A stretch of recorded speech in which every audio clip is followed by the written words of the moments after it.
iniciamos esta semana de la unidad. Es una semana más.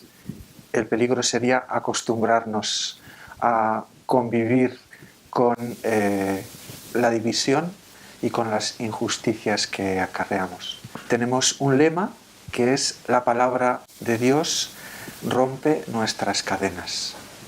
¿En qué medida esa palabra es Dios mismo que nos acompaña para liberarnos, para salvarnos, para recordar que estamos llamados a la comunión, no a la división? San Antón es un santo que se remonta al siglo IV, vivió unos 105 años según la tradición, y a los 20 años lo dejó todo, su fortuna, su dinero, sus bienes, y quiso llevar una vida de ermitaño, de eremita. De ahí que se le considera pues, el padre de la vida contemplativa. En ese tiempo de soledad, de oración, según la leyenda, pues los animales le ayudaban, le asistían, y es con los que él prácticamente convivía. De ahí su patronazgo sobre los animales.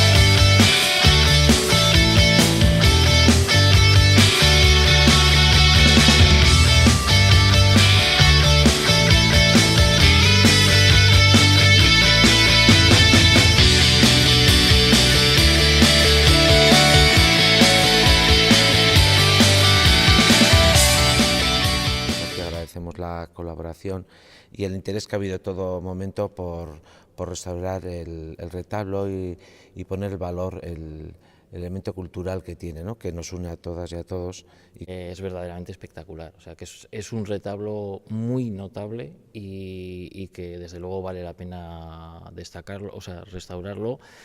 Y además es que es muy notable en sí mismo, pero es muy notable, como digo, dentro del estilo. O sea que no tenemos buenos retablos neogóticos en Vizcaya, y este sí es bueno.